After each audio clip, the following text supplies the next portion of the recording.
So about 2 months ago, I had my very first break-in attempt. At that point, I had installed extra locks up at the front, and I was kind of talking about in that video whether or not I felt like I needed external locks on the outside of the van as well, and I was really unsure if external locks would say to someone who wants to be a thief, like, oh hey, whatever they have in that van is valuable and it's important because they put locks on it. You now know that they have good stuff in their van, so you want to break into this van. Or if having locks on the outside of the van would make a thief go, that van's harder to break into, so I'm going to go to the van that does not have locks in it. And so I kind of had to weigh that back and forth, being like, there's pros and cons to external locks. But after this break-in attempt is when I realized I absolutely want to have external locks. And here's why. So the night of the break-in, I was actually sleeping in a spot that I had slept in numerous times before, at least like 18 times over a wide, like 3 months. But I had slept there plenty of times, so I felt very comfortable and I felt very safe. And obviously that was wrong. That just kind of taught me no matter how many times you've stayed in a spot or how comfortable you think you are, anything can happen any night. You always got to be on guard. But why I now believe in external locks is I was sleeping at the middle of the night and I woke up to some banging, and sometimes you can just tell if it's a cop or if it's a random person, and I just knew it wasn't a cop. But I also had a friend who told me, don't answer to knocks, you don't have to, they'll just leave, they can't tow you if you're in it. What are they gonna do? They're gonna leave and go get someone to tow you. You can drive away in that time. So I kind of was taking that advice, and I didn't get up to look at who was knocking. I was like, they're gonna go away. They just kept pounding and pounding, and I didn't record any of it because I was actually genuinely starting to get scared for my life because this guy got aggressive. He was like, hey, I know you're in there, get out. I know who you are, I know what you're doing. And I was like, what? Like, what is happening? Like, why? It was very confusing. And he got to the back door, and my back door is broken, so it kind of looks like it's a little bit open, but it's not. And so he starts tugging on the door. The second he touches the door and tries to open the door, I pull my alarm and I run for the front of the car and I drive away. And luckily he didn't chase me, luckily he didn't go up to the front window, luckily he didn't try to smash any windows. I have no idea what his problem was. But it was really scary, and he just kept banging and he wouldn't go away. It was like a solid. Now, honestly, I don't know, because time feels like it's going differently when you're in a panic situation than, you know, a normal time frame. But I would say maybe like 5 to 8 minutes he was banging on the van, just being like, hey, I know you're in there, like, get out now. Like, it was just very aggressive. But my point is, I don't think he would have yanked on or touched the back door if he had seen the external lock and then knew there was no way he was going to get in just by pulling the handle. And the pulling on the handle is when I really got uncomfortable and when I felt unsafe. So that's why I decided today I'm going to install 2 external locks and 1 extra internal lock. Let's get started, shall we?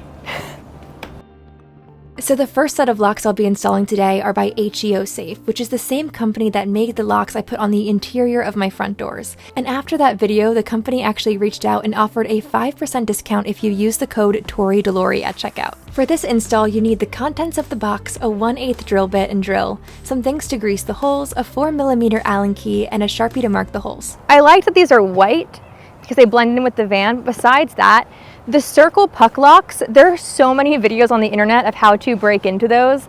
And if you're thinking and you're watching this and thinking there's a million videos of how to break into any lock, I've also had that same conundrum. It's why I did not put external locks on the outside of my last van.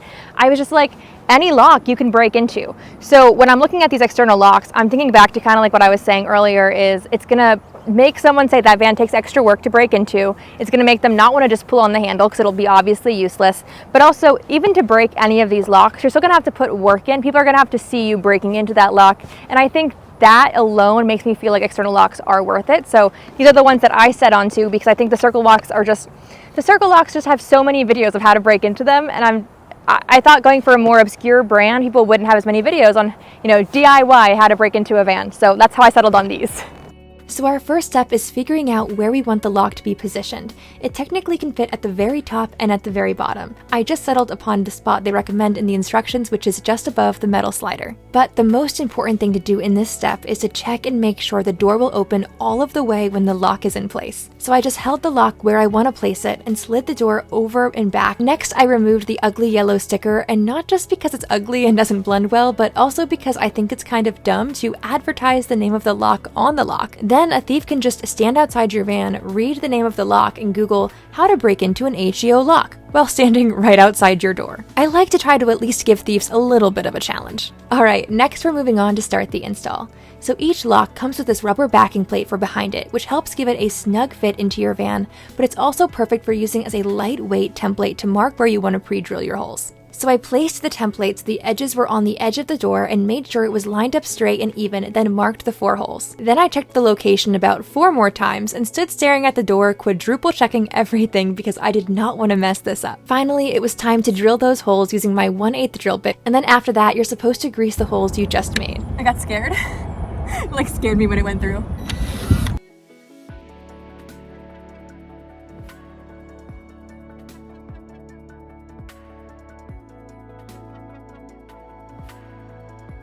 And now it's time to screw the locks onto the van, and for this the lock has to sit vertically so we have access to all 4 holes. And I did see a video after doing this install of another VanLifer, I believe her name was Linnea, and she attached these to her van using riv nuts, which definitely gave it a stronger hold, and honestly I may go back and undo these just to attach them again with riv nuts. They have a stronger hold.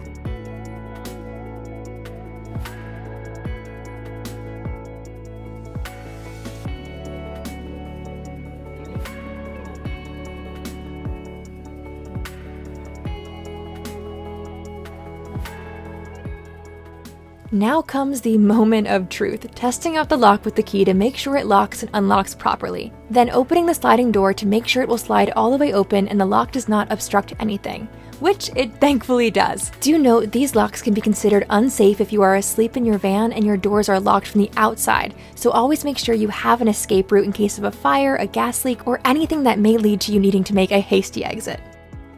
So what you're seeing now is the key in the unlock position. Then I can put the key in, and don't worry, they give you 4, so you have plenty of spares. Then I turn the key and put it in the lock position, and it crosses over and covers both sides of the van door. And thankfully, everything turned out perfect, and now lock 1 of 3 is installed. So despite the fact it seems like we did just start working, I do have to take a small break to recharge my phone, so you are literally charging right now as we speak. And this actually typically happens about 2 to 3 times whenever I'm making a video, is I have to take a break just to charge my phone. But I figured this was the perfect time to talk about our sponsor of today's video, which is Anker. And they are having a really big sale for Prime Day, and I've been promoting these Anker batteries for about 6-8 months now, a pretty long time. I lived off of this battery completely when I was living in Vegas in this van for 7 months. This is all I had.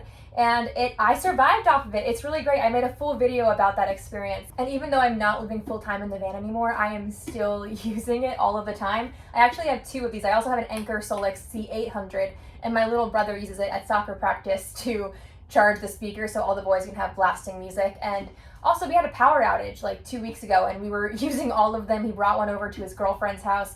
So we are definitely using these a lot in our house, even when I'm not doing full-time van life. But it was really convenient here today because I forgot to charge my drills, and so I was able to charge it. I can charge my phone now without having to turn on the car. I can charge my extra fan, my drone, and even my refrigerator, and having a fridge for cold water while working is so great. So this Anker SOLIX can recharge to 100% in only 58 minutes when it's being used on the fast charge aspect of the app. An 1800 wattage output, 2400 surge wattage via the surge pad, and can power 99% of appliances. Plus, it's expandable up to 2,111 watt hours with their expandable battery. It has a 1,056 watt hour capacity and 9 different ports. I actually made a graph and compared all of the different 1,000 watt hour power stations.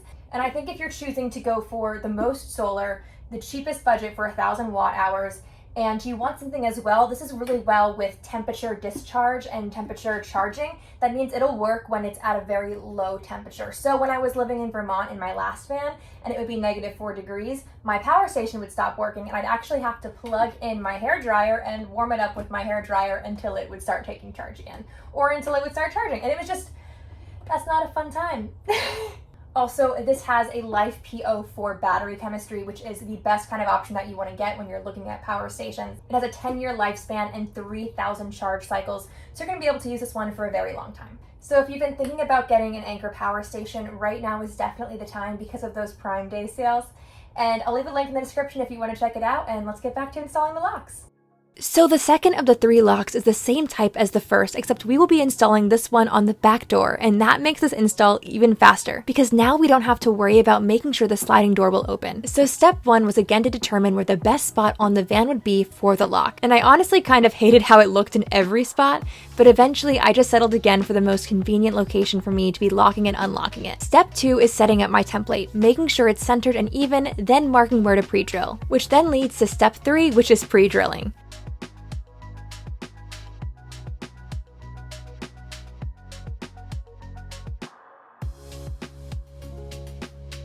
Step 4 is to grease the holes, line up the lock, and then put the screws in, preferably remembering to open the screws before your hands are full.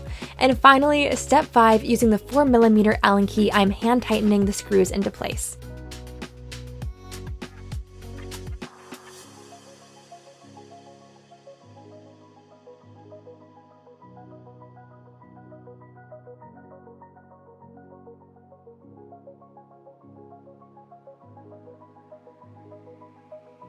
I meant to put my finger over my mouth, but I missed, and now I just look like I'm in an Austin Powers movie. Once it was all screwed on, I had the joy of testing the locks, and then just like that, in literally 5 minutes, I had lock number 2 installed.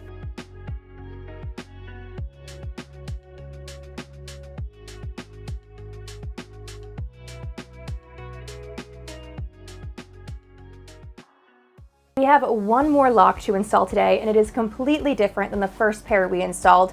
This one was actually like $30, if not less, and I will link it in the description. However, do know that I had to buy these for the Fiat Ducato, not the Ram ProMaster, but the Fiat Ducato is pretty much the same thing as a Ram ProMaster, it's just the European version. So usually I can buy things for the Fiat Ducato and they will fit the Ram ProMaster. And the install is also super quick and super easy. This will probably take less than 5 minutes. I also hope I did not just jinx that by saying that. But it's gonna be really easy, and all we need are T30 bits. So step 1 is to use my T40 bit to remove the 3 bolts at the top of the door.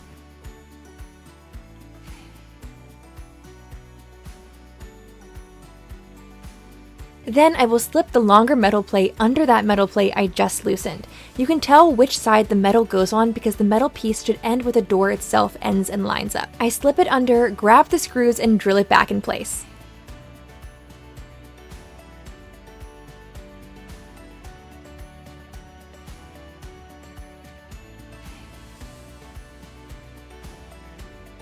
Now we just repeat those same steps on the other side.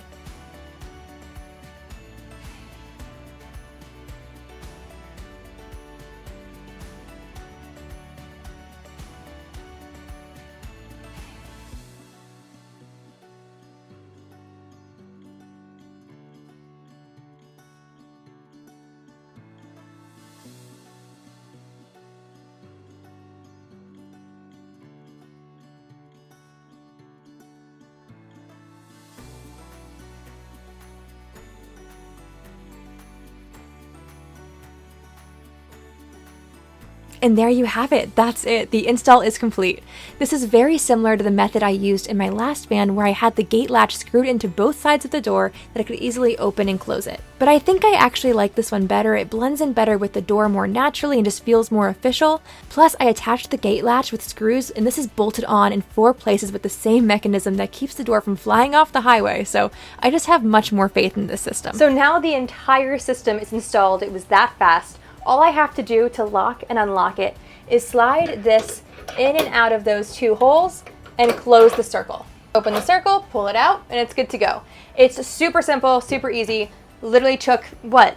I wouldn't even say 5 minutes to install. That was probably the fastest install I will have in the entire van build. But I still am thinking I might add another gate latch down here just for my own comfort. I don't think I'll actually need it. I really won't need it. You know, the weak point at this point is the back windows. I did see a video of someone doing 2 different things to windows, which I thought were really great and I may replicate, which I will link both of those videos below. But the idea was someone used on the outside like this white vinyl with like little dots in it, so you could see out from the inside, but they couldn't see in. It also kind of made it look like there weren't windows there, which were nice. But the other thing I saw, which I really liked, was they put like a plastic over this part, so they still had the entire window, but you're not going to smash that window and get in. There is shatterproof glass like coverings you could try to use. That could be an option as well. So that's kind of the next place I'm going with security, is how do I back up these windows since they are now officially the weak spot. I hope this video was helpful for anyone looking to get some super easy, really quick install security locks on their van. I'll see you in the next one.